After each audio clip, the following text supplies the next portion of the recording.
So let's start this. It's a long topic. I'll give an overview and I'll share the slides. The purpose of this is to whet your appetite on what exactly is considered when you're talking about myopathy and arterial wall disease and muscular weakness. So this is our outline for the presentation. We'll just tackle on 4 main points: an approach to weakness.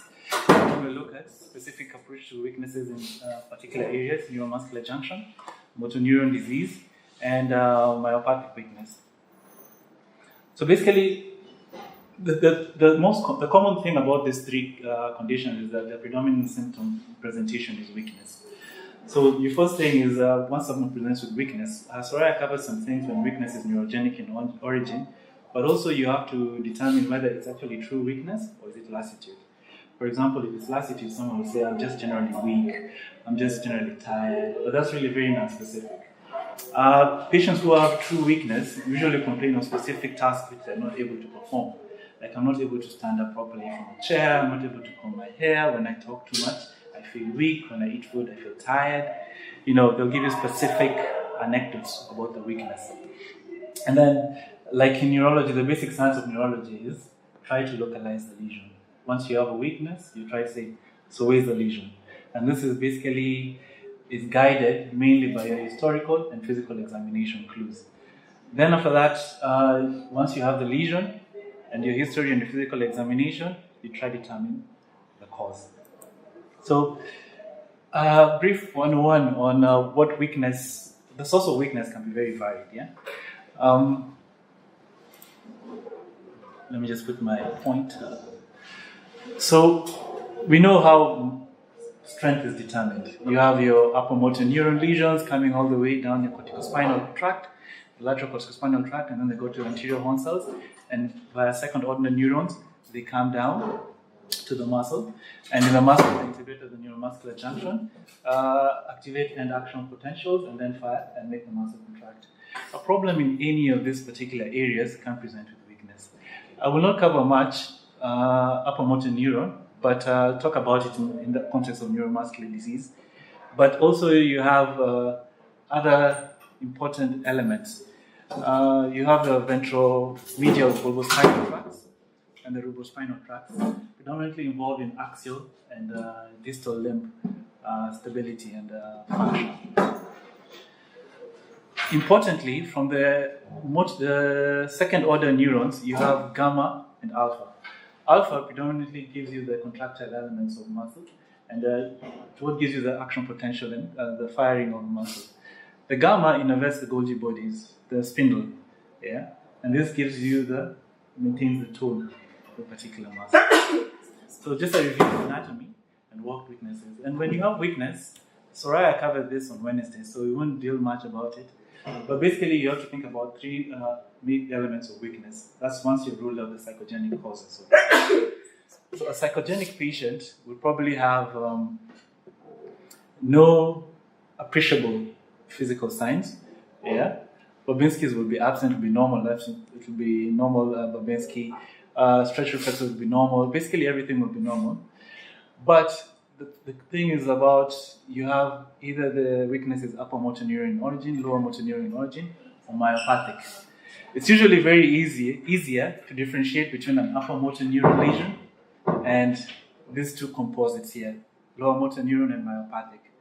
But the challenge usually comes also when you're trying to differentiate between a lower motor neuron lesion and a myopathic lesion. Because as you can see, sometimes most of their signs are very similar. The only difference is that the degree of similarity, the degree of the signs is varied. For example, atrophy is very common in this, but also in myopathic illnesses, you can get atrophy. Fasciculations are common here, but they're not there in myopathic. Reflexes and tone might be reduced in both, and Babinski's sign might be absent. So the main challenge is, how do I determine which is which? Based on history, because physical examination might not be too appreciable in differentiating the 2. So, once you have a adult patient with objective weakness, you have to decide, is it really there or not? If it's there, if it's not really there objectively, that means you've done a physical examination, and your power is 5, yeah, despite someone saying I'm feeling tired and weak and fatigued. Then you think of other things, with cardiopulmonary disease, anemia, chronic infection. This is where your list goes on and on and on, looking for differentials that can cause a systemic problem with weakness. But then if it's objective, a good approach to see is it generalized weakness or is it localized weakness? Most of the conditions will present with localized weakness in a particular segment of the body, be it proximal upper limbs, proximal lower limbs, distal, bulbar, ocular. There will be a particular segment of the body that will be affected by the weakness. And once you've seen the segment here, your next question is it symmetric or asymmetric? Because the reason for doing this is just to help you narrow your differentials. And as you can see, sometimes this may not help too much. If you look at myasthenia gravis, myasthenia gravis can cause generalized weakness. At the same time, it can cause symmetric weakness in a specific pattern. It can also cause proximal weakness. It can cause distal weakness. I mean, some of them do not follow a particular pattern, but some of them do follow a particular pattern. So it's just for you to help delineate the two. And then once you've localized the lesion, is to see what's the cause. Now, all the lesions, be it neuromuscular, muscular, anterior horn cell, upper motor, or peripheral nerve, can be affected by the various categories or causes of diseases: genetic, inflammatory, infectious, neoplastic, toxics, and metabolic. HIV can affect muscle, but also HIV-associated infections can lead to, muscular infection, especially viral infections, can lead to myopathy and can cause weakness.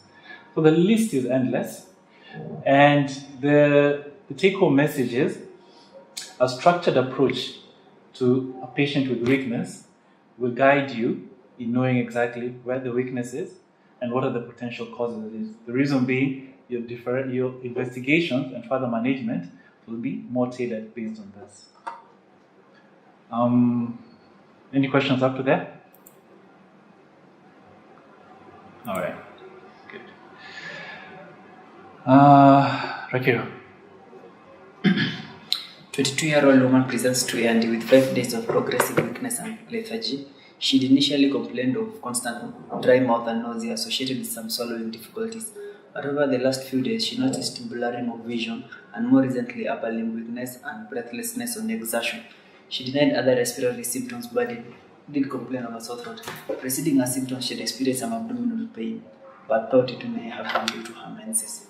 She denied any medical problem and is a smoker of 20 cigarettes per day. Just like which is the neurotransmitter of those symptoms. Yeah, what are you thinking? So your question, is it upper, lower, neuromuscular? Yeah, which neurotransmitter is responsible for all this? Acetylcholine, probably. She has a dry mouth, she has... Okay. She denied, on exam she was alert and oriented with normal vitals. There was evidence of IV drug abuse with several track marks and puncture sites found on both eyes. She had mild bilateral ptosis with restricted ocular movements on the lateral and right lateral and right superior gaze. There were reduced palatal movements and neck extension was weak. There were upper limb reduced reflexes bilaterally with proximal weakness, but sensory exam was normal. The reflexes in the lower limb were all depressed with normal power and sensory exam. Chest exam was normal, other was slightly reduced expansion. And abdominal examination is entirely normal. CBC, biochemistry, and CSF studies were normal. Tensilon test was positive. Thoughts? Thoughts, anyone? Jamila, what do you think is going on? From the history, we have acetylcholine excess and Deficiency. Oh, sorry, deficiency. So I think she has ptosis. She has ptosis, yes. She has bilateral ptosis. extraocular muscle motility impairment. Okay. and she seems to have proximal muscle weakness, especially of the upper limb. And there is sparing of sensory sensation both in upper and lower limbs, and reduced chest movement, meaning probably there's involvement of also the respiratory muscles, maybe the diaphragmatic muscle or something. The abdominal exam being reported as normal, I don't know whether that is supposed to take away the fact that there was a history of abdominal pain. I don't know how that works. But the thought here, I think, with the involvement of the ocular as well as the proximal muscle, the Mysthenia gravis would be at the top of the list. The question I was looking for a clue with regards to fatigability, which is not very clear in the history as to whether she felt the symptoms got worse during the day or they got better. That may be able to tell us if it's something like Lambert-Eaton, which could be a differential, especially with this abdominal pain, because my other thought was, could this be like a paraneoplastic syndrome? So she's like having something else going on and she's getting this as a paraneoplastic, What about the drug abuse? So yeah, that's The drug abuse, Yeah. you think of botulism and other things that could be contaminant. so you're feeling like she could be injecting herself with botulism? Over kilo, Yes. that's Mysthenia. That do I put a few dry mouth and abdominal pains? No, I so it's Looking at the history, yeah. dry mouth is there, Yeah. abdominal pains are there. The other things can fit Mysthenia. What about the reflexes? Could they be reflexes? They can, yes. Yeah, so there are some, I was quick to admit, there are some parts of the history that, because I think in the differentials, usually you give what is for the differential and a few things that may not be for. So in my differential of Mysthenia, there are a few things that were still standing out, which means that there's probably another possibility, which is not quickly coming to my mind as to what are the... So I mean, yeah, you know, Mysthenia doesn't usually present with muscarinic symptoms, right? And she has dry mouth, and the difficulty in swallowing could be just a result of dryness in the pharynx because of lack of production of mucus and stuff like that. So I mean, there's a myasthenic weakness over here for sure, but there are also other symptoms and signs that are not conclusive. She has history of drug use, and this abdominal pain, is quite relevant in this area because the question is, could she be having an infection, abdominal infection, could have been a source of a particular toxin? The take-home message from this is that this is a neuromuscular junction disorder, right?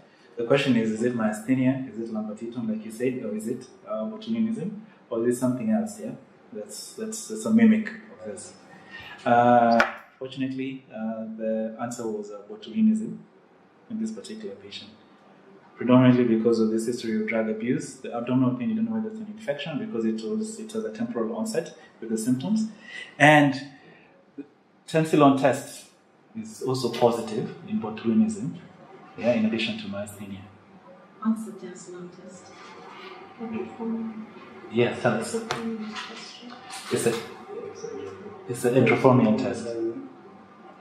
No, it's just too long. No, it's not too long. Just people decide. It's not deleted. So the neuromuscular junction, just a recap of... So that question, given that stem alone, it's hard to tell. you should have been able to trace botulinism. Ideally, yes. No, it's a differential. It's a differential, I agree. Mysthenia is common, this is rare. Yeah. But there are things which you are against Mysthenia. This speed, dry mouth, therefore they are against Mysthenia. It's just a differential. All right, so just a reminder of the neuromuscular junction. You have the presynaptic elements and the postsynaptic elements.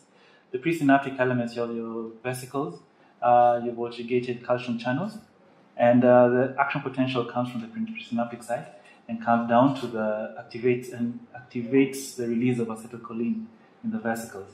This acetylcholine goes to the receptor and everything. Now the receptor structure on the acetylcholine on the postsynaptic side has at least three important components.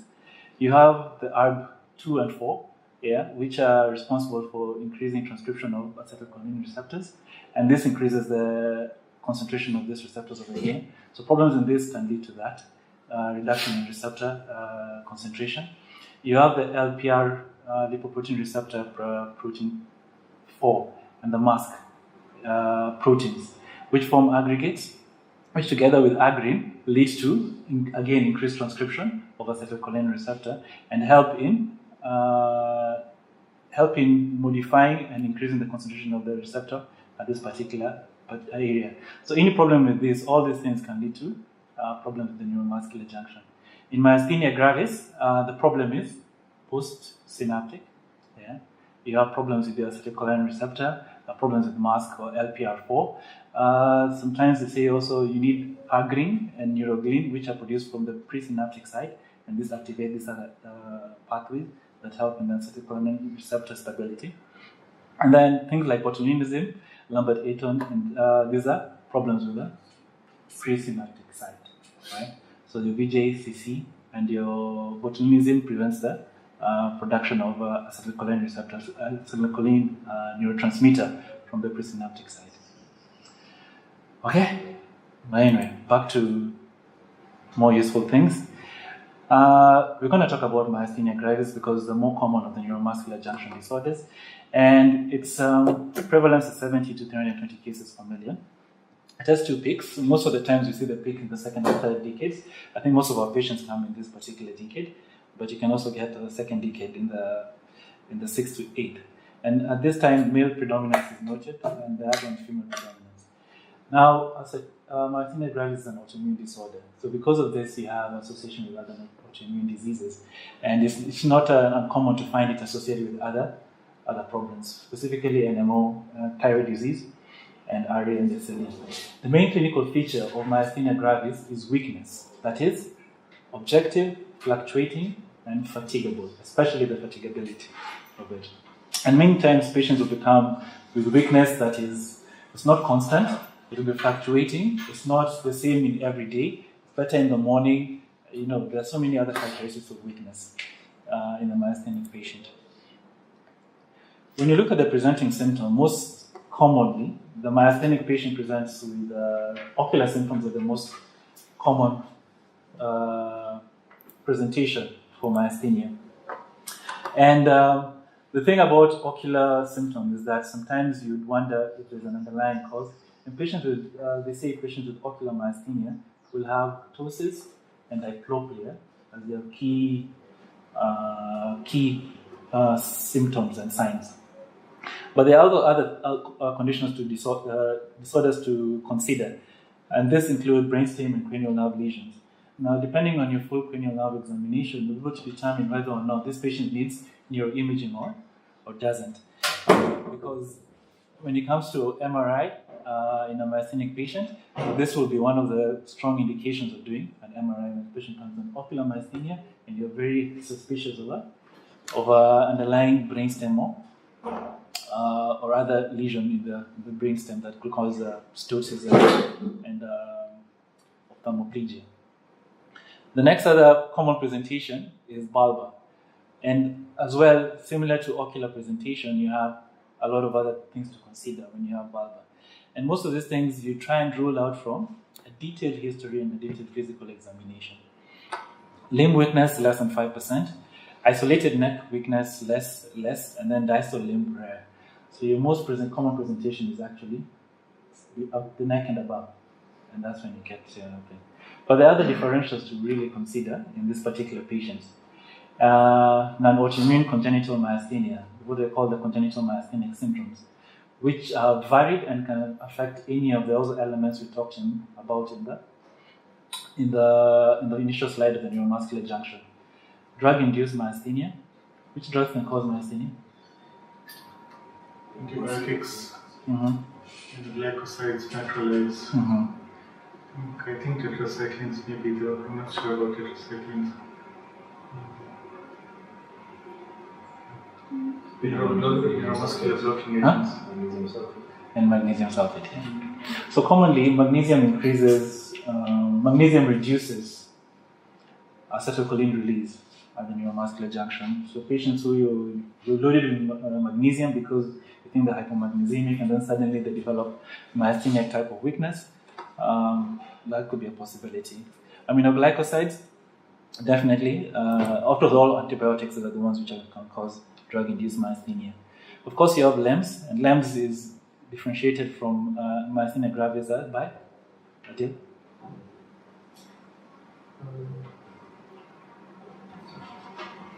So these no attenuation. Post-tetanic potentiation. Post-tetanic potentiation, right? Neurasthenia, I have no idea what that is. Then you have hypothyroidism. So all patients with myasthenia gravis should have TSH done for them, because both hyper and hypothyroidism can cause this. Botulinism presents a lot with also as well in muscarinic symptoms, and then also intracranial mass lesions can do that. Muscular dystrophies, oculopharyngeal and mitochondrial myopathy can do that as well. Was neurasthenia that fatigue syndrome? Yeah, it's Mysthenia is actually Fatigue syndrome. this fatigue, but it's not really objective. At the same time, you're wondering whether it's just because they're tired. Was it ME, meningic interference? I think that's neurasthenia. Okay. So the diagnosis of myasthenia gravis is based on clinical suspicion and physical examination. They say that a patient with to make a diagnosis of myasthenia, fatigable weakness with a positive antibody test is usually diagnostic of myasthenia gravis. However, you have some patients where you have a fatigable weakness and you do not have a positive antibody test. So in such scenarios, you need other testing just to improve your diagnostic yield and to say with confidence that this is myasthenia gravis. Now, certain blood test you can do is an IcePack test. IcePack test we covered already in the neuro module earlier on, last week I think. And then hydrophonium or tensilon test. Now here you use hydrophonium, which is you can use a 2 to 8 milligrams, or you can use 2, 4, 6, 8 milligrams incremental doses. And within 15 minutes you have objective improvement in myasthenic weakness. Usually the improvement you'll want to look at is whether they have less fatigability or forearm abduction, for at least 10 seconds, 10 to 15, 1 minute. Yeah. usually you isolate the muscle. One muscle. Yeah, isolate a muscle which you can combine. Okay. Then the other test there is the Mysthenia test. Mm-hmm. Usually it's not in the fluid. But Mysthenia, you can give Mysthenia for 2 weeks. Then the patient come back and there is evidence of improvement, then you will still it's Mysthenia test. So what's the role of electrophysiological tests in the diagnosis of myasthenia? Because once you have clinical suspicion and you have a positive antibody test, then and you're fatigable, then you have a diagnosis of myasthenia. However, there are some patients who you do not have positive test, but you need further testing to just eliminate whether this is happening. And you can do a single fiber nerve studies or repetitive nerve stimulation tests. And this can lead you to say that definitely this is myasthenic weakness. What do you see? Single fiber.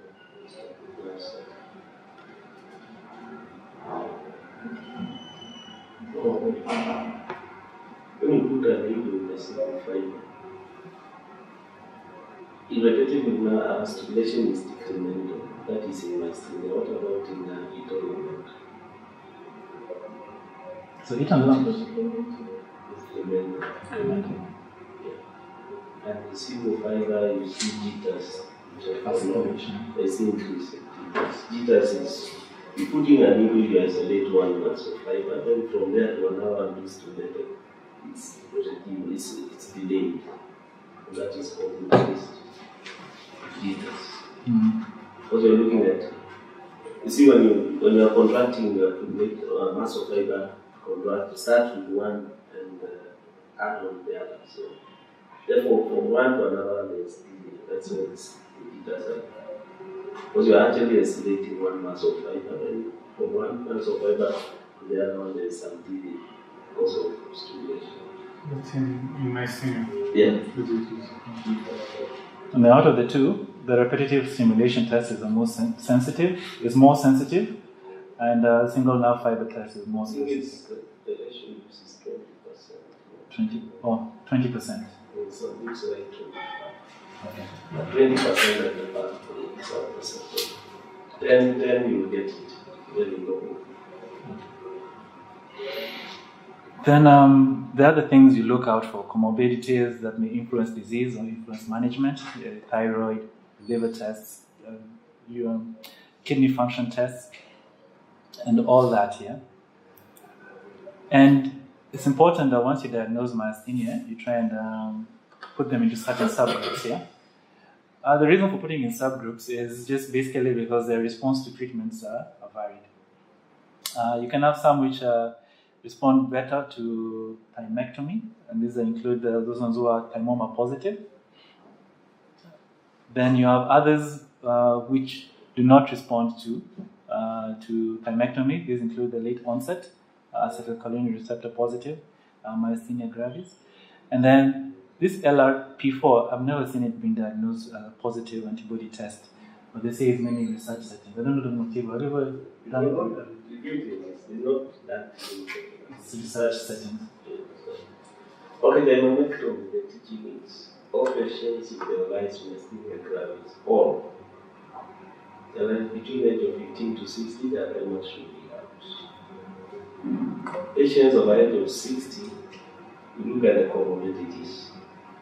Because at that time there are no comorbidities which are in these patients. Therefore, now you weigh between comorbidities and momentum. Below age of 15, pediatrician will have to assess benefits. Therefore, that's the teaching of the momentum. Okay. So, management of myasthenia gravis. So, inpatient, outpatient, who will you take inpatient, who will you take outpatient? The main thing is in patient would be if you have a patient with uncompromised respiratory muscles. This is That's okay. Oh, sorry. Is anybody with respiratory muscle involvement is someone you want to manage as an inpatient. I think those who are minor forms, you can, with the bulbar or ocular, you can manage as outpatient. Mm-hmm. Although bulbar, because of the risk of aspiration, you might consider them at least a little bit more inpatient. But with a myasthenic crisis, bulbar involvement and any evidence of respiratory compromise or a rapidly progressive clinical course, should be managed as an inpatient. More steroids and acetylcholine receptor inhibitor. Yeah, so the steroids tend to initially worsen the weakness, so you have to be very careful when you're starting them with that's, I'm assuming the acetylcholine inhibitors would be physiostigmine, the steroid here. So ideally you should have the patient as strong as possible, and then you bring up the steroids slowly, because if you start the steroids high, you could push the patient into myasthenia crisis. So the British guidelines for myasthenia gravis, for patients with ocular or generalized myasthenia who are not in crisis, should be started on acetylcholinesterase inhibitor first, right? And then failure to respond to this, and then you start it. There's an incremental dose on how to start this inhibitor. Failure to respond to this is when you probably add in your steroids, and then suck off the steroids once they receive objective improvement.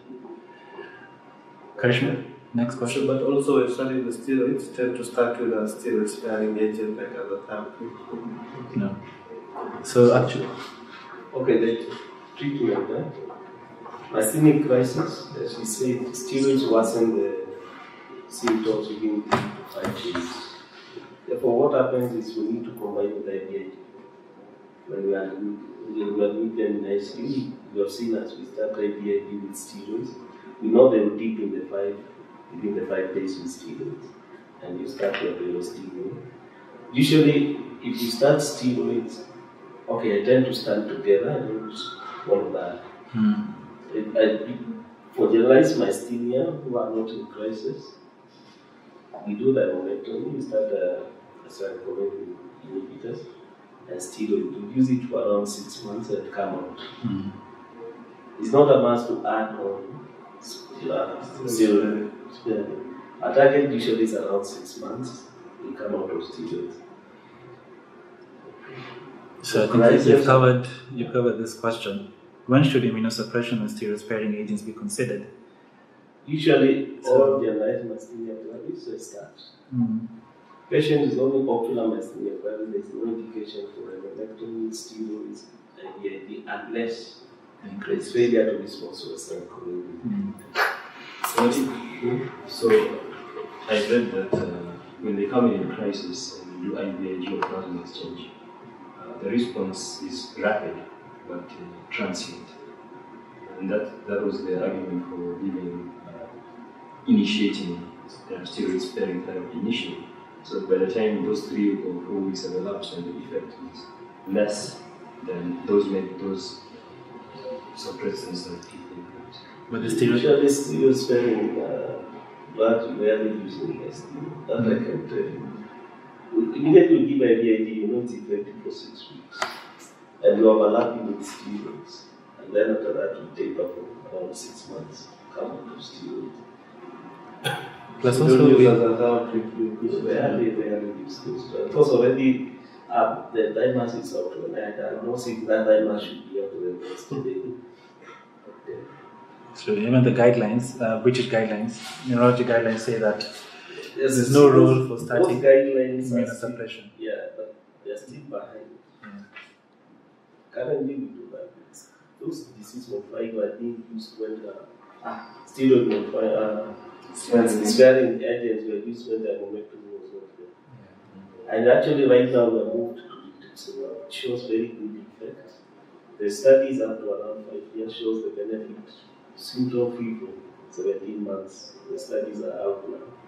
And the 2 patients who are manipulating for rituximab after we did the myopathy. But you know the effect goes up to 17 months. There's recurrence, then we can give another dose. So just give the 2 week. The treatment, 2 groups have done it.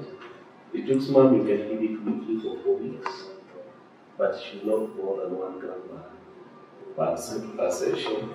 No 1 gram should be the maximum. But you can give the other people who used maximum 1 gram, and they get it at 40. Then that get the same outcome. We give now, then after 2 weeks. Patients who the weight was almost around coming to them. Those remain 750, but those are around 1 gram. Give just 1 gram now, then after 2 weeks. Very good. I think that discussion has covered most of the management issues that are concerned. So So the breastfeeding, which comes to me. oh, tell me. Breastfeeding is more strict restriction on blood. Because usually right now we are not pushing steroid-sparing medication. There is no restriction on blood. And in case a patient, so periodostigmy does not cause entry into breast milk, steroids, especially in the low dose that you're supposed to, once you've controlled the myasthenia, usually the maximum should be about 7.5 milligrams every 2 days. That dose is adequate, it doesn't affect the baby. And thirdly, once you're on steroid-sparing agents, for those ones who are on and are not having thymectomy, azathioprine is known to be safe in breastfeeding. The only problem is that once you start using these other agents like rituximab,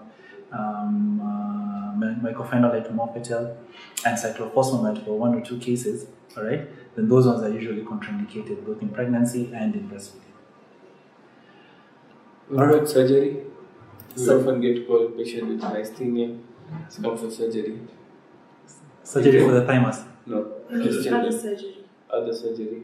You see, other surgery, anesthetists should know the diagnosis, and then they use anesthetic drugs which will not cause long-term blockage. That's why. But we involve them early so that they plan which drugs. Well, what he's asking is actually which drugs in anesthesia To use, yeah. she are supposed to use. There's a whole Even when you're intubating them, you can't use like esmolol or coronium and that. Yeah, so the clearly was Use a short it was succinylcholine which was used. For horizon. Yeah, so use Carl. 58-year-old female with diabetes presents with right arm weakness and cannot ride properly. is seen by neurosurgery who do MRI of the neck and find some spondylosis at C4-5 and suggests decompression. She seeks second opinion from a neurologist, at which point her left hand is also now weaker and she now has difficulty walking. On examination, she has a wasted right hand in claw position, mild left forearm weakness, fasciculations in the thigh, and brisk reflexes in the knees, but absent at ankles. So what are your thoughts? So this is a lady with comorbid of diabetes with both right and left arm weakness, started of the right with some spondylosis at the C4. She definitely had, and now she has difficulty walking, so also the lower limbs are involved, so generalized muscle involvement. She has lower motor neuron signs where we have wasted right hand in claw position, so you think ulnar nerve involvement. She has the left forearm weakness and fasciculations, which also point to mostly a lower motor neuron. So you think, is this a motor neuron disease? Just because also of the brisk reflexes, so it's a mixed type. It's an also upper motor and lower motor neuron, so you think a motor neuron disease. Okay. Any other additions? Perfect. So, clinical spectrum of motor neuron diseases, we have ALS right in the center. But the other, so basically you look at whether it's upper motor neuron, lower motor neuron. ALS typically is defined as a diagnosis of both combined upper and motor neuron lesions in at least 3 segments. The segments being bulbar, spinal, upper limb, lower limb. So you can also have other mimics of ALS, and the question is always, is it truly ALS or is it something else? You can have primary lateral sclerosis, which is predominantly an upper motor neuron disease, or you can have progressive muscular atrophy, which is predominantly a lower motor neuron disease, and it's sporadic. You have these other causes on this side. Some cases of ALS are actually familial, 5 to 10%. Sporadic is the majority of cases. As you can see, 90 to 95%. Peak onset of this is about 65 years, though you can get it in younger people, especially those with familial onset, and those ones with more heterogeneous ancestry that's not tied to the European ancestry for some reason. Europeans get it later. Then it's more common in men, unlike myasthenia gravis, and the clinical hallmark is usually both upper and lower motor neuron symptoms, usually asymmetrical in nature, like this particular lady, usually progressive, and then the progressive nature of it is usually a contiguous spread. So for example, it will affect C6, C7 distribution on the right hand, and then the next time it either affects either C8, a contiguous spread, C8, C1, or C5 on the other side, or the contralateral side, C5, C6 on the other side. Right? So the spread is usually contiguous in that particular nature. The time course is variable for the different variants, and depending on where the onset is, the time course might be variable. And the key note over here is that there are no objective sensory symptoms, although these patients usually complain of pain. Yeah, but objectively, you'll actually find there are no sensory symptoms. Even electrophysiologically. Yeah. Importantly is that Karishma has talked to us about frontotemporal dementia, and ALS has 15 to 20% of patients with ALS will end up developing frontotemporal dementia, and then 50% of patients with ALS will definitely have some cognitive decline in 1 or 2 domains. This is executive function or behavioral, or the most common variants of this, and this is because there's a particular gene defect that was identified in both ALS and frontotemporal dementia. And then the reason why it's important to look for the cognitive disturbance is that this disease is progressive. At the end of it all, you will need to discuss goals of care and the management principles and whether they want, intubation, etc. If you diagnose ALS, then it's important that you start looking at the cognitive function so that you can get power of attorney quickly and early, once they understand the progression of the disease. You can use various tools. ECAS has been thought to be good for it. because they also have deficiencies. Sometimes they have problems with writing, so you cannot use their formal cognitive assessment tools.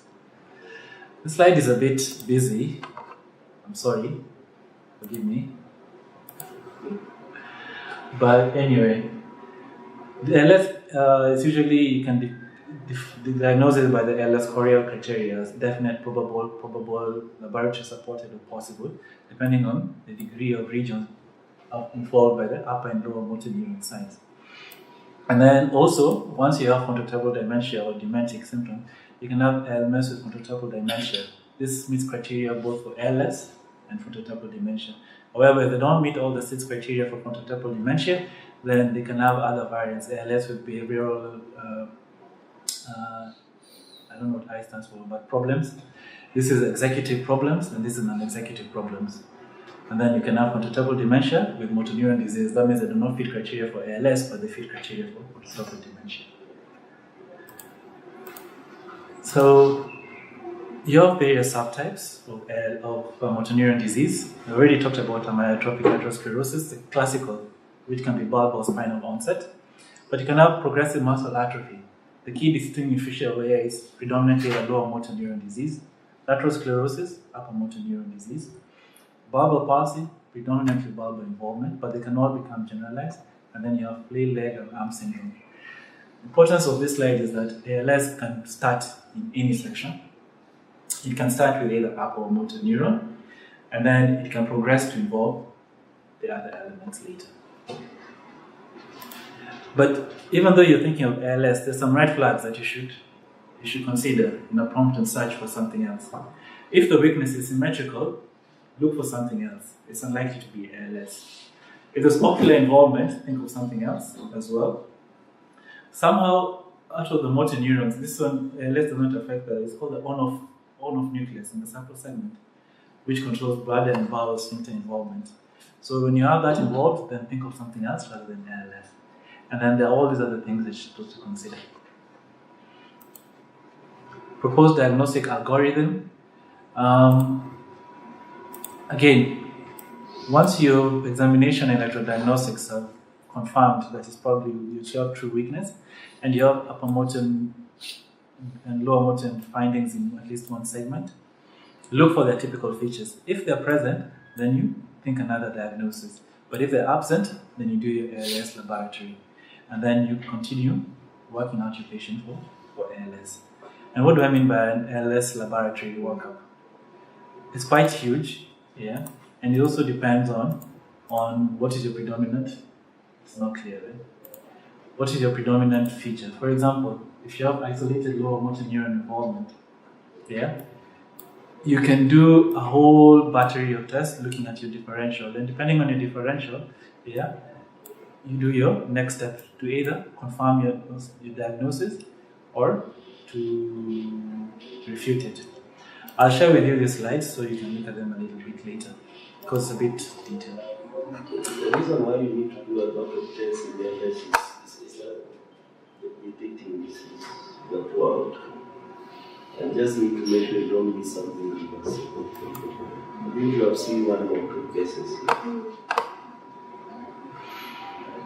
And once you confirm your diagnosis, the management is likely supportive and multidisciplinary. I mean, it's a progressive disorder that's going to finally end up with death, yeah? The only things that have been shown to be licensed for ALS are Libresol and Edavarol. But out of all the treatments for ALS, NIV has shown to have the longest effect on prolongation of life for about 1 year.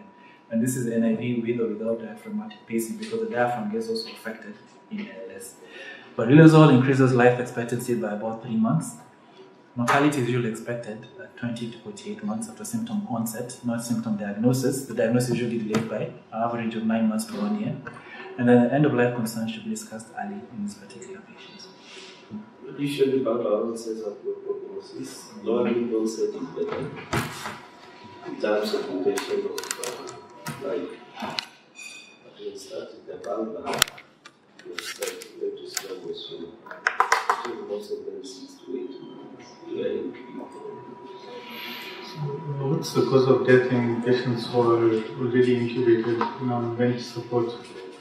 You see, you put them on their ventilator, it's very hard to reverse because the generation is already going on. Therefore, that's why we don't.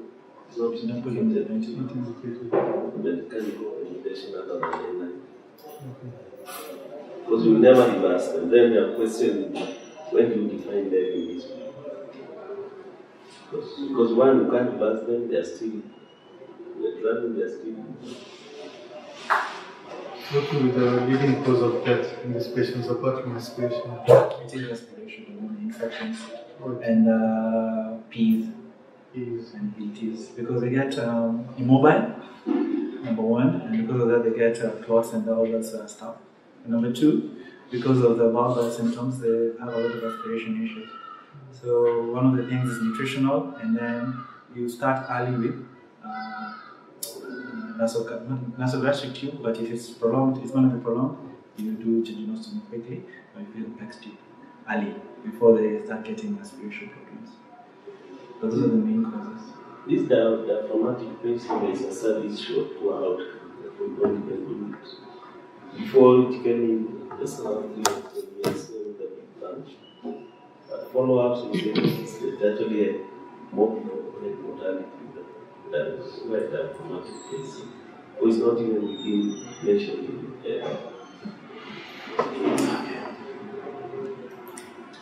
Sorry. 21-year-old woman was referred to the neuromuscular clinic by an orthopedic surgeon. The patient had left knee pain, and an MRI of the leg had revealed signal changes in the medial head of the left gastrocnemius. She had had normal developmental milestones, although she had toe walking for several years. She was athletic, played a number of sports, and rated herself at the front of the pack with respect to her teammates. Her left knee pain had begun insidiously 2 years prior without injury. She had not appreciated any weakness, pigmenturia, or more generalized muscle pain. The knee pain was limiting her ability to play soccer. Her parents were cousins, and she had no history of neuromuscular disorders in her extended family. She was otherwise healthy and not on any medications. Her examination was remarkable only for a questionable exaggeration of the lumbar lordosis and an inability to hop on her left foot, which she attributed to the knee pain. A serum creatine kinase had not been ordered previously. Her EMG studies revealed myopathic units in the thoracic paraspinals, the hamstrings, and the medial gastrocnemius. The patient's creatine kinase was greater than 5,000. She underwent an open muscle biopsy.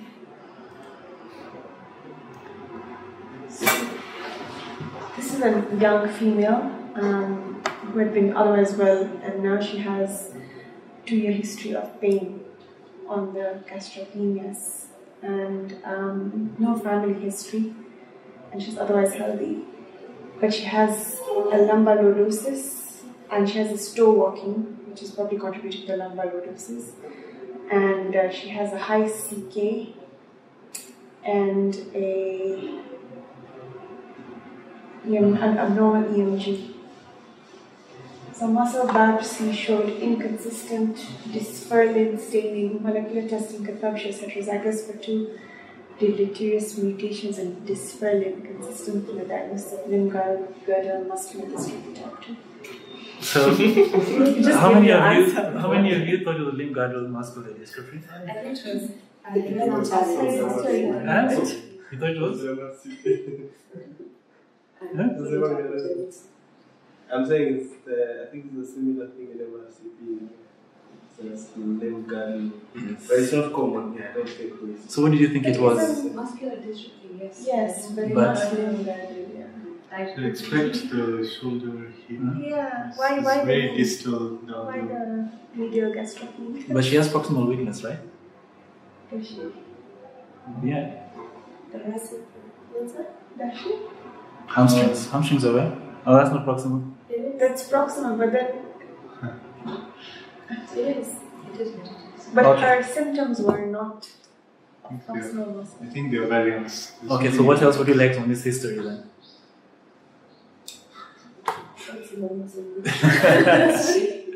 Anyway, yeah, I mean, this is just to show you that, I mean, muscular dystrophies can come up. The importance of this slide is the only positive finding here, apart from this weakness, the physical findings, which are really not They're not really there.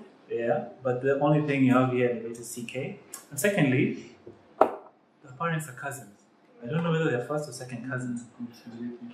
Which points towards she could be having a recessive mutation from both, right? And developed recessive disorder. So points towards a possible genetic problem. Now, when you have an elevated CK, there's some things that you look at. I mean, myopathic causes are usually the main thing we think about, yeah? But there are also other causes for elevated CK. You have cardiac, neurogenic. I think you talked about some neurogenic. No, you didn't.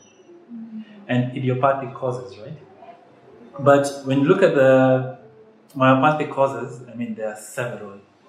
This is a one-day symposium looking at myopathic causes of elevated CK. Yeah? So before you do a keratin kinase, you should already be thinking that from the history and physical examination, what am I dealing with? But once you've already done your CK, yeah, the question is, what exactly is it going to be? Honestly, this is a useful and not so useful slide because your CK level can be up, and the differential is so diverse that you'll probably wonder, what am I really dealing with? But the only clue to differentiate this is certain other key features. Now, CK can be normal at late stages when there is no muscle development. Therefore, when you look at normal, doesn't mean you're okay. Already you have degenerated, the muscles are already generated. Therefore, there is no muscle to release CK. Yeah. Or even those ones who have atrophic muscles.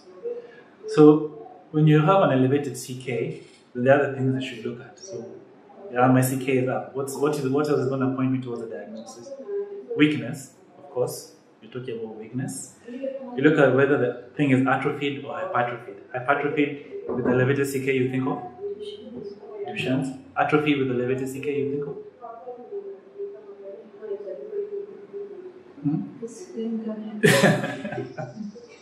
Yeah, but there are other things there, like inclusion of body myositis can do that, can cause atrophy with elevated CK. Hypothyroidism, especially in Soviet, can cause some atrophy with elevated CK. But there are other things to think about. Yeah? I think hypertrophy and elevated CK, you can only one thing is going to the gym. Exactly, muscular and exercise. So the other thing is muscle pain at rest or during or after exercise and activity. Cramps and contractures, which are called the positive signs. Stiff. This hypertrophy of the muscle should be pseudo something. Pseudo hypertrophy. Oh, yeah. Hypertrophy without strength. No muscles, that's right. Like induction. The proximal is too wasted and the cuff looks There's fat infiltration. So it's pseudo hypertrophy. You get even the muscle, there is no muscle right? Just fat cells. So how about if you have elevated CK and the patient tells you this, I always get this when I eat, when I go to Java and eat fries. I get it after that, like 2 hours or 3 hours later. What do you think? Like a metabolic. Metabolic is a good thought. So hypokalemic, periodic paralysis, right? Because the glucose and everything and the insulin makes you have hypokalemia for transiently, and you get this. Pigmenturia, exercise, of course, yeah, and trauma. Shortness of breath. So basically, the point of this slide is elevated CK in alone is nothing, but your other clinical findings, your history especially, we're trying to guide you and tell you why is the CK elevated. So you approach to myopathies, which are it's basically similar to the initial approach. Determine the correct site of the lesion. Once identified, determine whether it's due to effect in the muscle channel, muscle structure, dysfunction in muscle metabolism, and then determine the cause from your broad differential. And if you look at your differentials, you can look at them as hereditary or acquired. When acquired, you have all those particular causes, hereditary, all those particular causes. Now, it's hard to evaluate a patient with myopathy, but I brought here my 6 questions. We had 7 questions in peripheral neuropathy, now we have 6 questions in myopathy. Question 1, which negative or positive symptoms does the patient demonstrate? Negative symptoms: weakness, fatigue. Positive symptoms include cramps, stiffness, yeah, hypertrophy. Those are positive symptoms. Negative symptoms include atrophy. What is the temporal evolution? Is it acute, chronic, or is it did it start in adulthood, in childhood? Yeah, and even for the chronic one, was it episodic, like you have a specific trigger, or was it continuous? And if it's continuous, did it continuously progress, or was it just the same kind of weakness as permanent? It's a question that will help you to narrow your differentials. Family history is self-explanatory. Precipitating factors, we've talked about diet, yeah, exercise. What else can precipitate myopathic weakness? Drugs, yes. Never forget your drugs. Then after that, also your systemic signs and symptoms. Rashes, that will think of what? Dermatomyositis. Any systemic signs? Respiratory? Yeah, respiratory weakness. Weakness? Or diplopia. Diplopia, exactly. So, then the distribution of weakness. Is it proximal, distal, upper limb, lower limb, ocular, bulbar?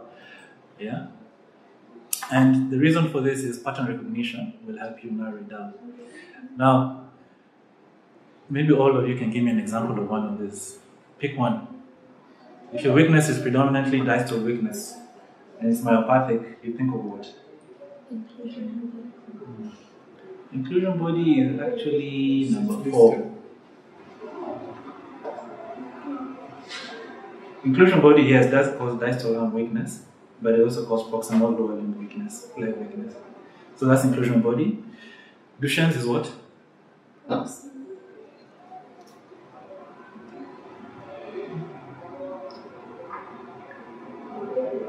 Okay, bulbar is which one?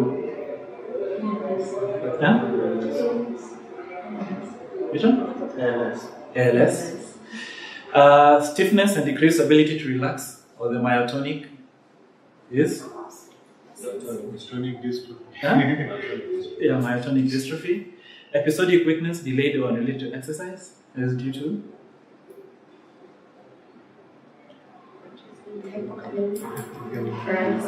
Periodic hypokalemic paralysis. But anyway, and prominent neck extensor weakness? Well, not Duchenne's, but one of the other dystrophies. Limb girdle can do that as well, but limb girdle is mainly proximal. But anyway, the thing about this is, once you have your pattern, yeah, you'll be able to have your differential. I'll send you a paper that gives you pattern recognition with possible differentials to work up on this particular patient. Duchenne's will be what then? Sorry. 9. Yeah, we're done. Yeah. What is the distal arm and proximal leg? Distal arm, proximal leg. So distal arm weakness, proximal leg weakness. Yeah, but what was the Inclusion body myositis. distal arm? So this is our last slide. Inclusion. When you see golfer, you like Inclusion would you see golfer. Okay, so what is I told it? you guys all this story before. Salim, read a little bit. versus 63-year-old golfer noticed he couldn't keep up with his colleagues and was losing power quitting the club. He was scored on the golf course and wasn't continuous. He had scarf with 4 arms with weak finger flexors and proximal leg weakness with reduced reflexes. The bus verbs on the diagnosis ideal. Yeah. So could it be anything else? The pattern is very specific. Yeah. All right, so we're done. Basically, that's cause of reason can be varied. History and physical examination are the most important diagnostic tools to help you do further evaluation and management. The various causes can mimic each other in presentation and they can progress down the line. We talk about MG and ALS. Important thing is, okay, stay strong, but mind the weak.